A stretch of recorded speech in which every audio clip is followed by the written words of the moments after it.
Welcome to NACTV Reads the News. My name is Cathy McGrath, and I'm one of many volunteers that help create programming for our station. NACTV can be seen on MTS Channel 30 or 1030, Westman Cable Channel 17, Bell Satellite Channel 592, or online at nactv.tv. These programs are made possible by our volunteers, staff, advertisers, as well as donations made by you, the viewers. If you are enjoying your NACTV experience, please consider supporting us by either donation or volunteering. You can contact our office at 204-476-2639 or at nactv@wcgwave.ca. Today's issue of the Neepawa Banner and Press is for Friday, March 3rd, 2023.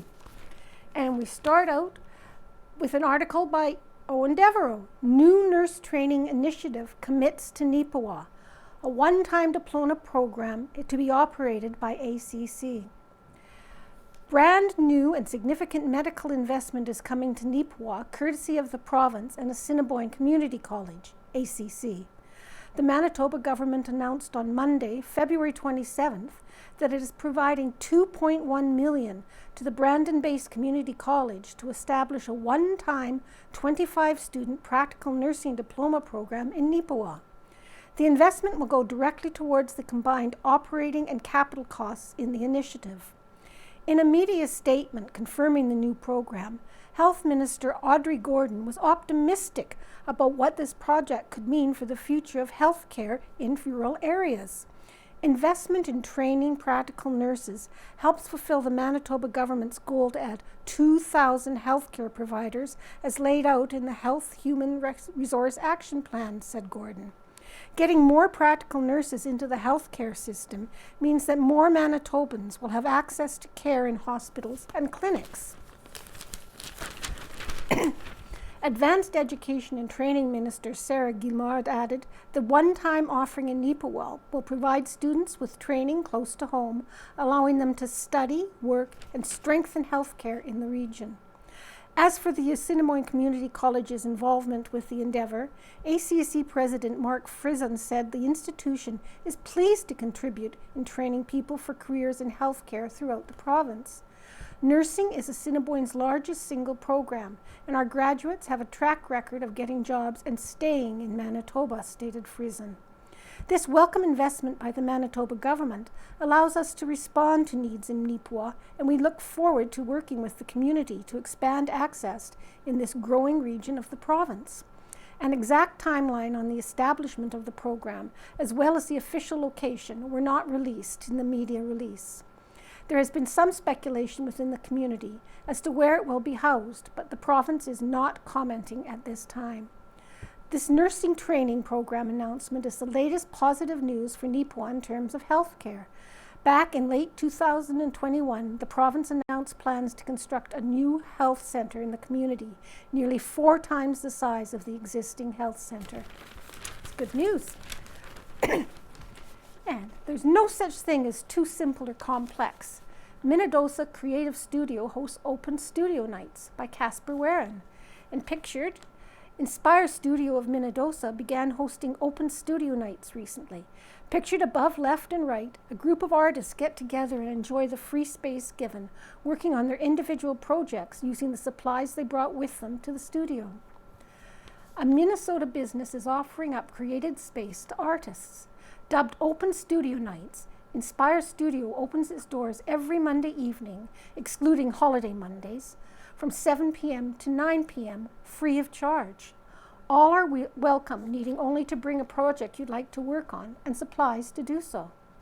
The purpose behind it is to get creative weekly and surround yourself with others who also want to do the same, said Marlise Soltis, owner and operator of Inspire Studio.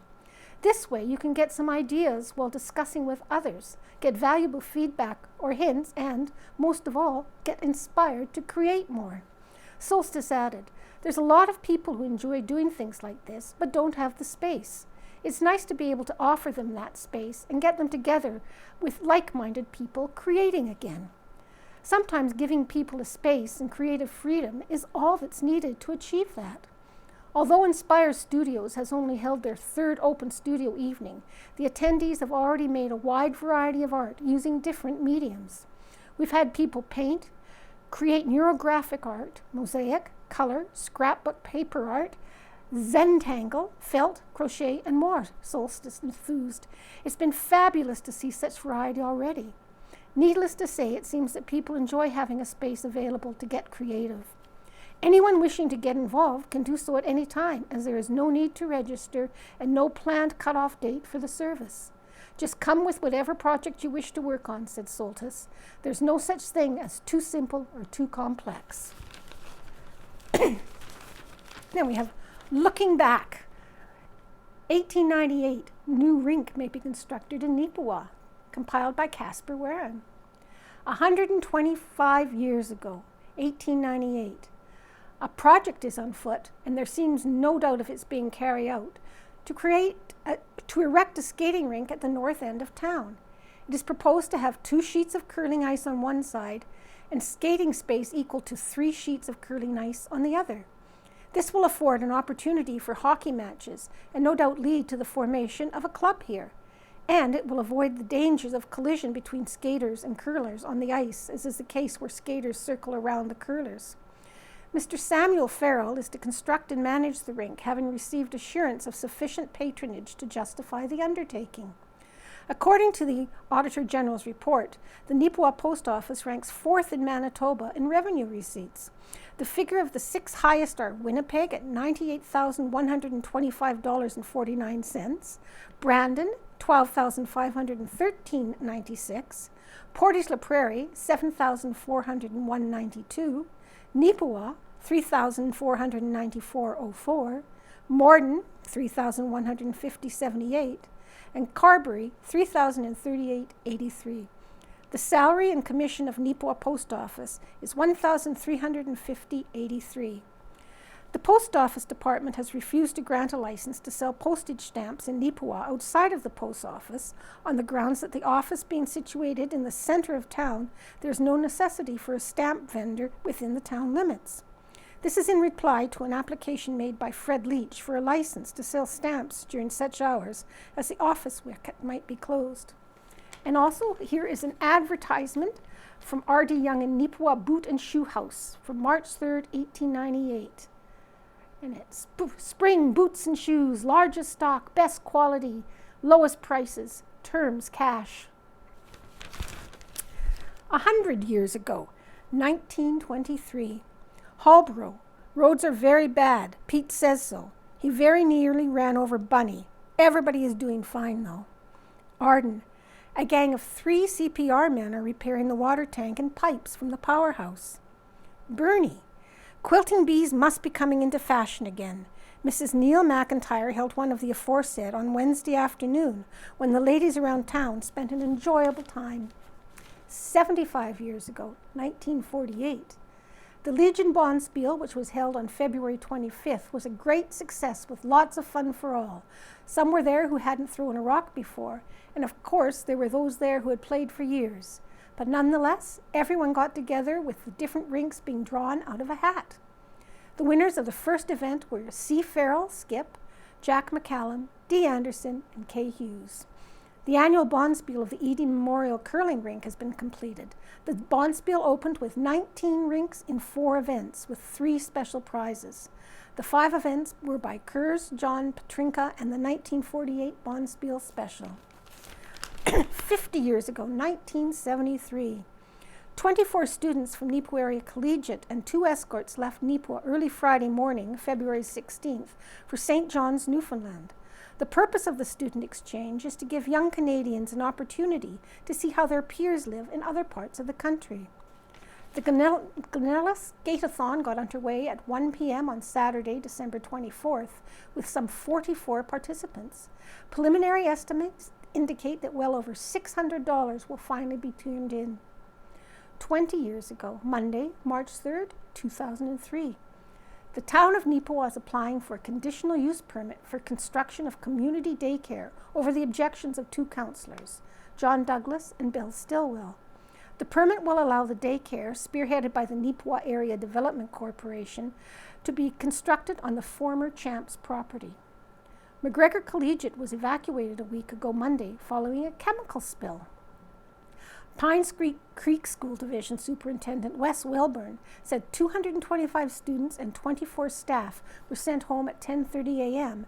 after a chemical-filled cabinet in the science room fell off the wall. Wilburn said workplace health and safety officials advised evacuation of the school. Many happy returns of the day are extended to Mrs. Lizzie Ames of Dinsdale Home in Brandon, who celebrates her 104th birthday on February 26. Mrs. Ames was a former resident of Brookdale for many years. And we continue. Home Buddies by Rita Friesen. Farmer's daughter leads to love of animals. I think that I could turn and live with animals. They do not sweat and whine about their condition. Not one is dissatisfied. A quote by Walt Whitman. The poet has a point. I also disagree with him, for I believe some are dissatisfied, though they have no recourse in changing their conditions. An animal caged all its life knows nothing else. That does not mean it is satisfied or content. So I'll go with the part I agree with. I think I could turn and live with animals. In my early years as a farmer's daughter, we always had cats and dogs. They were practical, contributing members of the farmyard. The cats kept the mice numbers down, and the dogs took care of the rats, gophers, and errant critters. None of them were pedigree creatures. The dogs were trained to be useful rounding up cattle and herding sheep. I recall with delight training Rena, a golden-haired, medium-sized dog, to work with the sheep. After watching me gallop and twirl and bark fiercely, it looked like enough fun that she joined in to the game work. We didn't have a lot of dogs, but always one. And with being sheep keepers, the dogs needed to be neutered, or there was no insurance on the flock. Makes sense. The cats didn't become house cats until there were less children in the home, possibly because my mother loved canaries and always had a Peter in a cage. Yep, she named every one of them the same name. Cats and canaries are the stuff of the Bugs Bunny show. Once cats were allowed in the house, pets, they were inside-outside beans, calling all the shots. Very cat-like. Having a household of my own, we soon incorporated cats and dogs as house pets. On the farm, Joe was allowed in the entryway, but not the house proper. He would sit chin on the kitchen floor, eyes imploring anyone to let him join his family around the table. The patriarch of the clan took some convincing. Out on the acreage, we needed a cat. Heck, 2 cats couldn't keep up with all the rodents. 2 cats and traps, and we still heard the shrews scampering on the attic ceiling. Logic had sifted, whereas 1 cat could have been too many at one time. 1 cat alone would be lonely, so we got 2. Logic I could agree with. We went from 2 ordinary farm dogs, one a stray that stayed after the youngest family member thought a pound of hamburger for a hungry wandering canine, and the other a shared pet with our adult children. In their time, they grew old and died. The place felt a little desolate with only 2 cats, so we got 1 little dog, and then another. The household sat at 2 adults, sundry children, 2 cats, and 2 dogs, all living in peace and harmony. I found it extremely difficult to say, "See you later," to my little dogs, and was very quick to dispose of all items connected to their care and keeping. In the recent past, I have been trusted with the care and keeping of others' pets. Works for me. And Forage Communication Night by Rebecca Davidson, Neepawa Forage Club. The Neepawa Bells, Bow and Builders Forage Club had their communication night on February 13th at NACI. We would like to congratulate the following participants: Emma Summers, first place, and Rachel Davidson, second, in Cloverbud level. For the junior speeches, Abby Zubert finished first, while Addison Summers was in second place. In the junior visuals category, Caitlin Pancrantz was first, Rosie Davison finished second. Next, in intermediate speeches, Alex Zuber was first, Rebecca Davidson second, and Chloe Pancrantz was in third place. Lastly, for senior speeches category, the top 4 were Trent Tomiko first, Allison Beaumont second, Claire Beaumont third, and McKenna Sumner fourth. Everyone had a really good speech. Anyone who got first and second has the option to move on to zones on March 12th at NACI. We would also like to thank the judges who volunteered their time to make 4-H speeches a success. And here we have a picture. Highlanders secure medals and certificates. Medal tests were conducted on February 16th at Expressive Dance with Crystal Studio in Minnedosa. There were Highland dance exams, Scottish nationals, Irish jig, sailor's hornpipe, choreographies, and the Queen's Platinum Jubilee Award. Pictured here are some of those who took part in the exams and will be receiving honors for their success. And thumbs up, thumbs down. Thumbs up to a policeman. A few weekends ago, my teenage great-grandson and his friend were roaming the streets of Neepawa when they happened upon a policeman putting a very angry individual in the police car. The boys were impressed by the calm way the officer handled the situation. When the officer closed his door, he looked at the boys and said, "Make good choices." Impressive.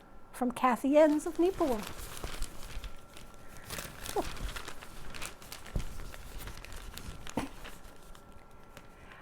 Connecting with your community, your listening ear, by Delcy Martin. When it comes to relating to others, people seem to fall into a couple of camps. The first group of people have their family and their friends. They make choices that benefit their family and their close loved ones and put their all into maintaining those relationships. They seek the connection of others, but only those that they trust and have built relationships with. They keep their proximal spaces like their houses well cared for and contribute their extra energy at the end of the day to bettering their home space and the well-being of their loved ones. The other kind of individuals do all of the things that I just mentioned, but also find some time and satisfaction into contributing to what's outside their immediate environments, their communities. I believe that both kinds of individuals are important and their experiences are valid. But I want to look a bit more at folks who take the steps to contribute to their community. What does it mean to be community-minded? I believe that volunteering is a cornerstone of a small community and that volunteers keep communities flourishing. Not everyone has time to volunteer in the same ways, but even the smallest amount of contribution makes a huge difference. Small communities have limited job markets because there are less people, less positions, and less resources to go around. Small communities also have big needs that can't be met by the resources that are provided. This is where volunteers come into play. They add to their community in ways that are essential but cannot always be funded by municipal and provincial governments. Volunteering doesn't have to be as big as joining a club or doing a weekly thing. It can be small events. It's not the amount you do that counts, though it's admirable, but it's the fact that the effort has been made to build the community you live in to be a stronger space. If volunteering is not your jam, there are many other ways to contribute to a community, and it begins by turning your efforts outside your home. The idea of being community-minded is that you recognize that the place you live in is special. You share it with other souls, and that kindness and generosity make your community better. Neepawa is such a kind and relational community, and the amount of unique activities and dedicated volunteers is heartwarming. People choose to live in a small community like Neepawa because of the qualities that a small town offers: local businesses, interesting folks, relationships, kindness, and the ability to smile and greet a stranger at the grocery store because we care about other humans. People choose to live here because of the goodness of the people that live in it and the fact that the goodness is gladly shared. Today I want to encourage you to do one thing that contributes to your community, and I promise you that you will love how good it feels. Don't know where to start? Here are some ideas. Smile and say hello to 2 people you don't know at the grocery store. Shovel a driveway for one of your neighbors or make some cookies and surprise them. Make a call to your favorite organization and ask about volunteering. Write a letter to the Banner and Press talking about why you love Neepawa. Pick up garbage on the streets or parks next time you go for a walk. All good suggestions. And rural outlook. Helping producers manage their operations. Manitoba Agriculture conducts livestock forage seminars by Sean Kabuk, Manitoba Agriculture. And pictured is Manitoba Agriculture has begun hosting online seminars. The seminar for February covered cattle marketing and preparing calves for sale. You might not be able to see it, but it's a mama licking her baby. Manitoba Agriculture is offering a series of livestock and forage webinars led by various presenters aimed to help Manitoba beef producers best manage their cattle operations. Find out the latest news on research and production for beef and forage management by participating in these virtual sessions. The February session covered cattle marketing and prepping your calves for sale. You can participate by watching on your computer, smartphone, or tablet. All sessions are recorded so they can be watched at a later date. Register for the Stock Talk webinar by going to Manitoba Agriculture's homepage and clicking on the Stock Talk link on the right-hand side of the page. Future webinars will take place on March 9th, 2023, Bull Soundness Exam and Bull Buying Tips, April 13th, Forage and Pasture Management. For information, visit www.manitoba.ca/agriculture/online-resources/stocktalk-html. Keeping calves healthy. Dr. Reynold Bergen, BCRC Science Director, wrote an article that originally appeared in the February 2023 of the Canadian Cattleman's magazine. Calving season can be stressful on producers and livestock, so it is important to keep both healthy during this time. Since considerable expense and effort goes into wintering and calving cows, we want to get newborn calves off to a start at birth. 3 leading causes of pre-weaning death loss are diarrhea, navel ill, and bovine respiratory disease. Not all calf illness and death can be prevented, especially when the weather gets bad, but remembering some basic principles can help avoid them. Dr. John Campbell, Western College of Veterinary Medicine, led a team of researchers and producers from the 2013 to 2018 Western Canadian Cow-Calf Surveillance Network to study calf diarrhea, navel ill, and BRD. The keys to reducing the risk of these diseases in calves were social distancing, allowing cattle to spread out and calve on clean ground, not letting germs build up by calving heifers and cows separately and away from the winter feeding grounds, not buying more germs by introducing newly purchased cows or calves during calving or before breeding, minimizing stress with less handling, strengthening immunity with optimal body condition scoring and vaccinations. Work with your veterinarian to develop a prevention-based herd health plan tailored to your facility's land-based workforce and disease history. Review your vaccination program, calves and cows, and how you usually prevent and treat calfhood diseases when they arise. Optimal nutrition ensures cows and calves are in good body condition score at calving, give birth to a healthy calf, and produce high-quality colostrum. This will also help cows rebreed sooner after calving. Allow newborn calves to get their fill of colostrum before tagging, vaccinating, or castrating them. Soybean and pea production. A soybean and pea production meeting will be held March 8th at the Canadians in Portage, starting at 8:30 a.m. This is a half-day seminar to help equip Manitoba's soybean and pulse growers with tools to face production challenges and market access issues. Topics on pea and soybean agronomy, pest, disease, ID, weed management, soil health, and more will be covered.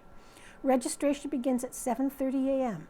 To pre-register, go to the manitobapulse.ca/gettingitright. The event is free for MPSG members. Please contact the Manitoba Agricultural Office in Portage at 204-239-3353 or sean.cabot@gov.mb.ca for more information. And Neepawa sets water sewer priorities for 2023. Town Council meeting February 21st, 2023 by Owen Devereaux. Neepawa has set its water and sewer upgrade priorities for 2023 and hopes the Manitoba Water Services Board, MWSB, will help them get those enhancements going. Every year, the MWSB asks communities for their 5-year wish list for support on important local projects. These lists are then reviewed and prioritized by the Crown Corporation, with technical and financial assistance provided by a few of those lucky projects. The initiative has assisted Neepawa in some of its most significant water and sewer projects of the past decade. The town's local priorities for 2023 are the following, and in no particular order. The addition of a third raw water well site location. Total project cost is $2 million, though at this time 50% of that total cost has already been guaranteed to the town. The Highway 16 water main extension project, aka the services that will be going to the new hospital, current projected cost $4.8 million. A meter pit at High Life Food, projected cost $300,000. Water tower repairs and maintenance, projected cost $2 million. The Mill Street lift station relocation, projected cost $1 million. An exact timeline for the Manitoba Water Services Board to notify communities on whether or not they're receiving any type of support is not known at this time. Councillor reports. Councillor Darrell Gerard provided an update on municipal budget discussions. He noted one item that has already received approval for this year is a small roof repair at the Beautiful Plains County Courthouse. The maintenance project's cost is estimated at around $3,500. Councillor Yvonne Sisley shared positive news on the Louis Day festivities at the Flats in Neepawa. Around 100 people attended the pancake breakfast, which raised just over $1,000 for the Jaws of Life cutter attachment that is being purchased for the Neepawa Volunteer Fire Department. Sisley noted that the purchase price for this type of equipment is around $6,000, so this support brought in through the pancake fundraiser will go a long way towards assisting in the purchase. As well, a chili cook-off took place with submission from Margaret Lawrence Home taking the top prize. A thank you to everyone who participated to make the day, from volunteers, town staff, and local business. A handyvan meeting was held on February 14th. It was reported that there were 478 uses of the service in January, including 2 casino trips. An additional 2 casino trips were planned for February, as well as a shopping trip on March 1st. Sisley also thanked Cathy Jasnick for her years of service on the Handyvan board and welcomed Luwewe Cabrera, who has taken over Cathy's board position as secretary for Handyvan. Sisley concluded her report by acknowledging a pair of recent events.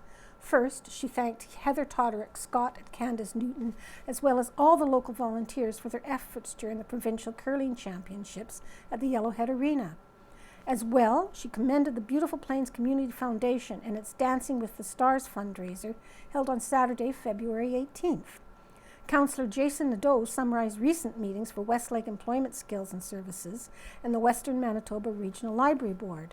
He noted that the Neepawa Public Library's participation on the board saves them $140,000, though it was not elaborated on how and where those savings were tabulated. And the Roxy Theatre is to feature a Filipino cinema, submitted. This month, the Roxy Theatre in Neepawa will be bringing a little piece of Filipino cinema. On March 17th and 18th, the theatre will be showing Partners in Crime, a recently released Philippine action-adventure comedy film starring Vice Ganda and Ivana Alawi. It was one of the official entries for the 2022 Metro Manila Film Festival and became the top-grossing film of the festival. We were trying to think outside the box to find new releases that might be of interest to the Neepawa community, said Kate Jacksman-Atkinson, chair of the Neepawa Theatre Centre, Inc., for not-for-profit that owns and operates the Roxy Theatre. With a large number of Filipinos in the Neepawa area, the board wanted to see if there would be interest in a movie aimed at this audience. The film revolves around 2 former sweethearts who are now competing media personalities and reunite as sworn enemies. The 2 are sent to interview the richest man in the Philippines who survived 99 assassination attempts. When he is found dead, the 2 enemies find themselves caught up in the crime and forced to work together. The Roxy shows movies every week except December and June, and if attendance is strong, they will look to bringing in more Filipino movies.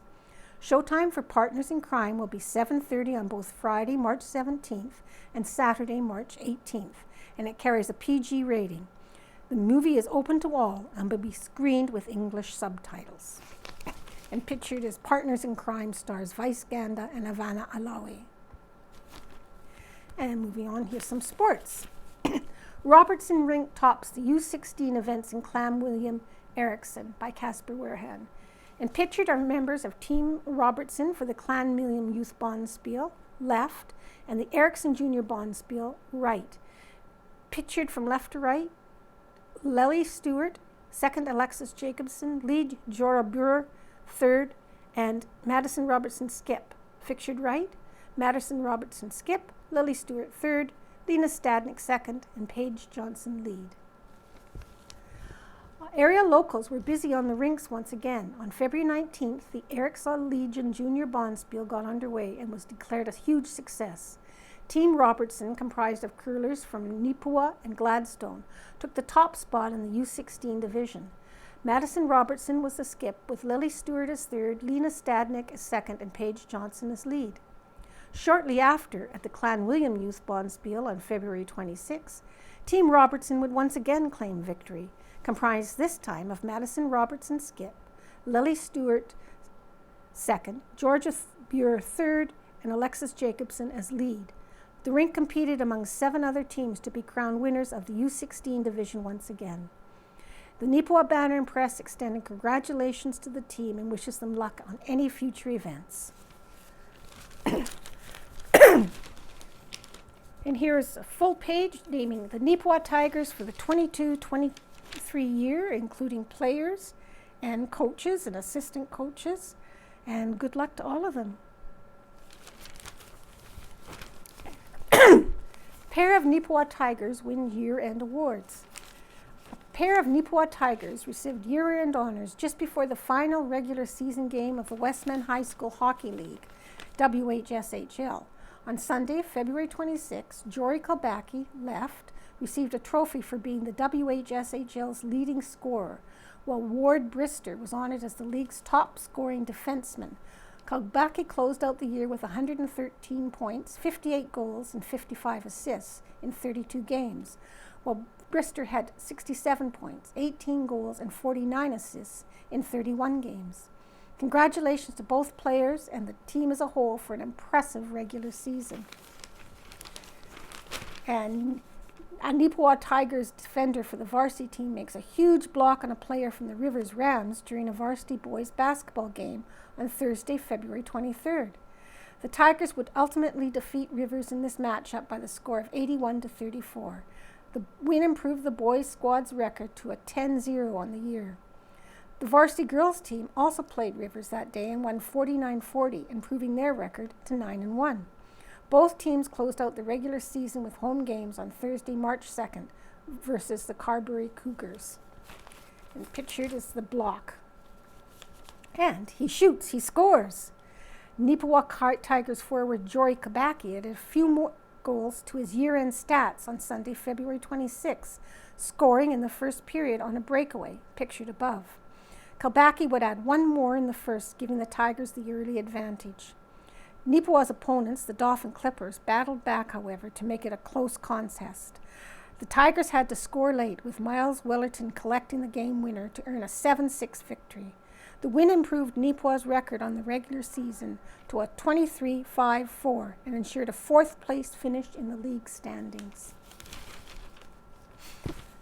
And more sports. The Titans' playoff hopes slim after losses to Portage Terriers by Owen Devereaux, and pictured Neepawa's Mason Hartley and Portage's Parker Scher during a Titans home game on Friday, February 25th. While Hartley would score the first goal for Neepawa on this night, it was the Terriers who would win the game by a score of 3-2. While the Neepawa Titans are not yet mathematically eliminated from the playoff contention, a pair of weekend losses to the Portage Terriers have made solving that equation near impossible. The MJHL's top team blanked the Titans on Friday, February 24 by a 6-0 score.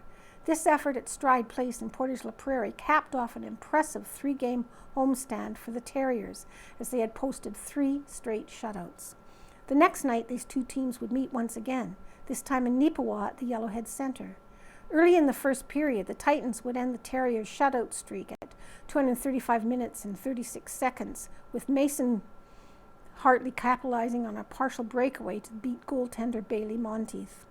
The Terriers would tie it up about 10 minutes later, but Cameron Trimble would reply for Neepawa just before the end of the first, knocking home his 9th goal of the year. The second period felt a touch disjointed as the on-ice officials decided they needed to get involved. A queue of back-and-forth penalties created an air of frustration for both teams. To add to the drama, Portage received a penalty shot just before the end of the second, though Titans goaltender Mason LeBrew ensured nothing came of it as he stopped Ryan Botterill. Unfortunately, Neepawa suffered more penalties just before the end of the period, giving the Terriers 5-on-3 power play. Just a few seconds into the two-man advantage, Brian Kiesman sniped home his goal, his second of the night, to make it a 2-2 after 40 minutes. Portage was able to get its first lead of the game at around the midway point of the third period, with yet another power play opportunity. Mike Stubbs scored what would turn out to be the game winner with a 10:41 remaining in regulation. Portage would finish the night 2 for 6 on the power play, while Neepawa was 0 for 5. These two wins were the Terriers' 6th and 7th in a row and put them 6 points clear of their nearest competition in the East Division. As for Neepawa, those losses, combined with wins by Verdun, OCN, and Swan Valley, have the Titans on the edge of elimination. The next home game for Neepawa will be on Sunday, March 5th, versus the Steinbach Pistons. Start time is set for 7:30 p.m. at the Yellowhead Center. And the playoffs went according to plan for the Gladstone Lakers by Owen Devereaux. The playoffs appear to be playing out exactly as expected in the Tiger Hills Hockey League, THHL. In the first round, 3 of the 4 matchups ended quickly with 2-0 series sweeps for the higher-ranked hockey clubs. For the most part, it's been much of the same in the next round, with the Minnesota Elkhorn and Minnedosa already advancing with impressive 3-0 series wins. Gladstone and Killarney, meanwhile, were on the cusp of moving on just before the Banner and Press publication deadline, as they each held 2-0 series leads. For the Gladstone Lakers, those wins were at the expense of the Neepawa Farmers. In Game 1 of the best-of-5 series on February 25th in Gladstone, the Lakers were able to hold the Farmers off the scoreboard for a full 60 minutes, winning by a score of 4-0. Jesse Toth opened up the scoring with a pair of goals in the first period. In the second, Corey Yuroshak and Jordy Geddes contributed to the goals with help from the Lakers' cruise to the victory. Andrew Derwent notched the shutout with 29 saves on the night. The very next evening, these two clubs would go at it again, this time at the Yellowhead Center in Neepawa. In this game, the first 40 minutes was a much more closely contested bit of action, with the Lakers holding a slim 4-3 lead going into the third. Yuroshak, Geddes, and Toth all scored once again for the Lakers, while Stephen Clayson added his first of the series for Gladstone as well. Neepawa, meanwhile, found its scoring touch through the efforts of Garrett Rempel, Brad Marshall, and Kyle McDonald. Gladstone took over in the third, however, with 4 unanswered goals, making the final 8-3. Geddes added 2 more goals to earn the hat trick, while Riley Bruce and Ethan Winters added the others on the night. Once again, it was Derwin collecting the win in net for Gladstone with 34 saves. The two clubs played the Game 3 on Wednesday, March 1st in Gladstone, with its start time occurring just after the newspaper's publication deadline. Immediate update on the results can be seen online at thhl.ca or the Banner and Press social media. And pictured, NACI Hockey Hope Group support local food bank. The NACI Hope Group, along with the Neepawa Tigers hockey team, recently collected donations for the local food bank, located at the Salvation Army thrift store on Mountain Avenue and operated by Neepawa Community Ministries. In total, 338 pounds of food and $757.60 in monetary donations were raised from the students' efforts. That's a good, well done job. Minnesota Bombers ground Wawanesa Jets by Owen Devereaux. It's been a relatively smooth path through the Tiger Hills Hockey League, THHL, playoffs so far for the Minnedosa Bombers. After knocking out the Pilot Mound Pilots in 2 straight games in the opening round, Minnedosa has followed that up with an equally impressive effort versus Wawanesa Jets. In the first game of the best 5 scheduled series, Minnedosa earned a 4-1 at home. Shane Jury, who leads the Bombers in playoff points, scored a pair of goals and added 1 assist in the game. Ricky Kowalik and Matt Saylor had the other goals on the night for Minnedosa, while Kyle Johnson had the only goal for Wawanesa. Game 2 on Saturday, February 25th in Wawaniisa proved to be the first real challenge the Bombers have had to face in the postseason, as they trailed 3-1 going into the third period. Up until that point, Ryan Haino had the only goal for Minnedosa. In the last 20 minutes of regulation, Minnedosa's scoring prowess returned, as Saylor had a pair and Clay Bergeson scored. And what would be the game winner with just 3:27 left in the period, a late push by Wawaniisa with the extra attacker was unable to find the equalizer, as Minnedosa would leave town with the 4-3 win. The third, and what would end up being the final game of the series, was played back in Minnedosa on Thursday, February 28th. This game and series would be put to rest by Minnedosa's Shane Jury, who scored a natural hat trick for the Bombers to secure a 4-2 win. Clay Bergeson collected the other goal for the Bombers on a power play late in the third period. With the series win, Minnedosa moves on to the East Division Final to face the winner of the Gladstone Neepawa series. And I haven't in the past read the obituaries, but a woman mentioned it to me that it means a lot to people who have moved away to hear about their family and friends. And it makes me sad, but I'm going to read a couple of the obituaries today. First, Joshua Shane Macklin Buchanan, October 7th, 1988 to February 10th, 2023, age 34 years. It is with heavy hearts that we announce the passing of Joshua Buchanan on February 10th, 2023 at Stormville, New York. Joshua will be lovingly remembered and sadly missed by his dad, Greg, stepmom, Diane, sister, Roxanne, niece, Delilah, brother, Joel, Grandpa Macklin, Grandma Irene, predeceased, Uncle Miles, Cathy, Randy, Val, Neil, Brenda, and Aunt Carrie, Ken, as well as his cousins Sean, Stacy, Chantel, Brianna, Brett, Janelle, Erica, and numerous family and friends. Joshua Shane was born in Ottawa, Ontario, where he spent most of his life. Josh loved his family and friends and would go out of his way to help them and anyone in need. I can recall several trips to the principal's office because Josh stood up to some bullies picking on another kid. The short end of the stick usually went to Joshua, but never stopped him from taking a stand against the bullies out there. He believed you could change anything for the better. Joshua loved to joke around and have some fun with family and friends. He loved music, reading, learning different languages and other cultures. He loved cars, travel, and Josh enjoyed hiking, going for walks, canoeing, skiing, and he loved to bowl just like his Grandpa Mac. Joshua's selfish nature will be deeply missed by all who knew him, and I'm sure it's still helping others in need. And it's reading from Psalm 103:5. Know that the Lord, He is God. It is He who has made us and not we ourselves. We are His people and the sheep of His pasture. Enter into His gates with thanksgiving and to His courts with praise. Be thankful to Him and bless His name. For the Lord is good, His mercy is everlasting, and His truth endures to all generations. Cremation will take place in Ottawa, Ontario. Final interment will occur late spring at Sydney Cemetery in Sydney, Manitoba. In lieu of flowers, donations can be made at https://GoFundMe 268-597-E5, which is titled Help Raise Funds for Josh's Funeral Expenses, or to Greg Buchanan, Box 22, Sydney, Manitoba. And another is Sharon Lee Buchanan, December 1st, 1945 to February 13th, 2023. Sharon Lee Buchanan passed away on February 13th at the Country Meadows Personal Care Home, Neepawa, Manitoba, at the age of 77. Left to mourn are Sharon's husband, Terry Buchanan, daughter Tara Lee Buchanan, Shane Tibbetts, and son Bryce Buchanan, Lisa. Grandchildren Wade and Jillian Wasco, and Henry and Daniel Buchanan.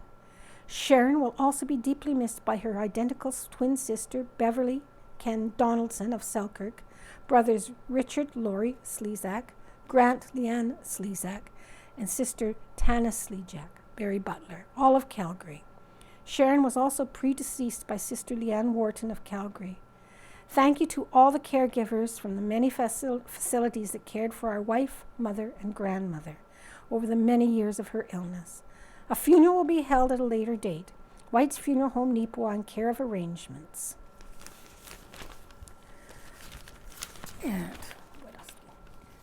In an article by Ken Waddell, Neepawa welcomes nursing announcement. Last week's announcement about a Neepawa nurse training project for Neepawa was welcome news to town of Neepawa CAO, Colleen Sinchishan. We have been lobbying for months for this. Once we knew Neepawa was getting a new hospital, we knew there would be a shortage of staff. We have been lobbying government for accreditation of existing residents for health care and other occupations as well. Sinchishan explained that the College of Nurses has very clear guidelines about building standards. The town has been looking at several buildings, but one in particular, the former RCMP station, is subject to some plan changes. Sinchishan said nothing is certain yet, but it is hoped the former station can be upgraded to meet the needs of the new training course. We are looking at trying to have a building ready for late fall of 2023. It is hoped that the course could start in early 2024 so that graduates would be available when the new hospital opens. And submitted article, Neepawa Eats Healthy Meal in 30 Project. Pictured members of the Neepawa Titans Hockey Club hone their cooking skills at the Neepawa Eats Healthy program. The Neepawa Eats Healthy Committee is excited to be introducing the Meal in 30 project, a partnership with local community groups, agencies, the Health Region, and the Neepawa Gladstone Co-op and Neepawa Safeway grocery stores. March is Nutrition Month, and Neepawa Eats Healthy is launching Meal in 30 kits on March 1st at the participating grocery stores. Shoppers can look for the featured Meal in 30 recipe. Try it at home, tell the committee what they think by answering a short questionnaire, and have a chance to win a grocery prize pack at the end of each month. The project will also run during the months of April and May. Neepawa Eats Healthy is a group of dedicated partners representing local organizations and community members working together to improve healthy eating outcomes in the community. The goals of this project are to encourage local community members to cook and prepare healthy, budget-friendly meals at home, build food skills, eat healthy, and shop local, commented Amanda Nottingale, committee member of the Neepawa Eats Healthy group. In the next 3 months, look for a recipe of the month that is quick and easy, includes vegetables and or fruit, has easy substitutions based on some basic shelf ingredients, and is budget-friendly. Brittany Bartecki, registered dietitian from the Prairie Mountain Health, is also part of the Neepawa Eats Healthy Committee and is also excited about the project. We are encouraging our community to find ways to cook more at home, experiment with new recipes, and have some fun in the kitchen. Hopefully helping to take some guesswork out of meal planning by helping to add a few new meal ideas into your week. Here is how everyone can get involved. Pick up the monthly featured recipe at Safeway or the Neepawa Gladstone Co-op. Look for the tagged food items with the Neepawa Eats Healthy logo on the grocery shelves. Take home and cook up your tasty meals. Once you are done, scan the recipe QR code to complete a short survey for a chance to win a free grocery pack drawn each month. By picking up the Meal in 30 recipe card and purchasing at least 3 of the featured items, people will also receive a Neepawa Eats Healthy reusable grocery bag while supplies last. The committee is excited to have the participation of the Neepawa Titans supporting this project. Players from the local hockey club spent a day in the kitchen acting as guest cooks for the 3 recipes that will be featured on NACTV, helping to create awareness and encourage everyone to get involved. Their participation has been lots of fun, and we hope the community will get behind the project and will try the featured recipe over the next 3 months, commented Bartecki. For any questions about this project, please contact Cheryl Lee Hyra, Health Promotion Coordinator, Prairie Mountain Health, at shira@pmh-mb.ca or call 204-578-2192. And here we have a picture. It's beginning to look a lot like home. The delivery and setup of product for inside the new home hardware building center in Neepawa is well underway. Home hardware owner Michelle Gerard told the Banner and Press, "We hope to be in the new building by the end of March. We are looking at a soft opening first and then a grand opening in May. The new building is already being filled up with stock and clearance sales are being held at the current location. As to what business will utilize the current home hardware building is yet to be announced. The current location has been a hardware store for many decades, as well as once upon a time it was a garage, a bowling alley, and part of the building was home to the Neepawa Press prior to the current newspaper location being constructed in 1932. And finally, a groundbreaking moment in Hockey Manitoba history.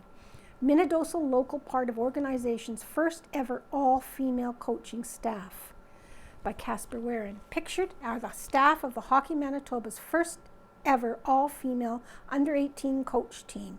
Pictured from left to right, Tess Houston, Maggie Litchfield-Med, Ashley Van Angelen, Carissa Kirkup, and Cassandra Groen. Hockey Manitoba proudly announced a historical first recently. For the first time ever, its U18 Team Manitoba coaching staff is comprised of all-female team. Part of this first for Hockey Manitoba is Minnedosa's local Cassandra Groen, a member of the coaching staff for the 2023 season. It feels surreal. It's such an honor to be chosen to be part of such a groundbreaking moment in Hockey Manitoba history, Groen enthused. Working with such talented and great group of female coaches is beyond amazing. I can honestly say that the staff wasn't built with only publicity for Hockey Manitoba in mind. It is truly because we have a strong caliber of female coaches in the province.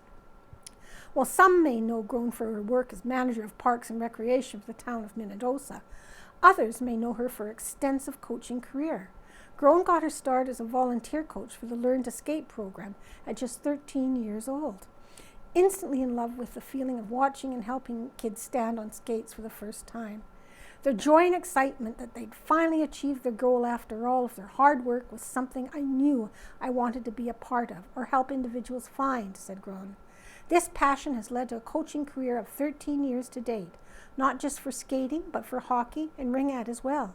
Groen has conducted training for goaltenders in the past who were competing provincially. However, she had never been on a roster and gone to the Canadian Winter Games as a coach. That is, until now. Groen is currently in Prince Edward Island attending the aforementioned games until March 6. We're competing every day. We got our start on Monday, February 28th, and we'll keep going until Sunday, March 5th, said Groen. If we're doing really well, we'll get Thursday off. She added on top of competitions, the athletes practice for 30 minutes each day, along with some recovery sessions and activities put on by the hosts. In addition to Groen, the coaching staff consists of Tess Houston, Maggie Litchfield-Med, Ashley Van Angelen, and Carissa Kirkup. And that includes the reading of the Neepawa Banner and Press for March 3rd, Friday. Thank you very much for listening.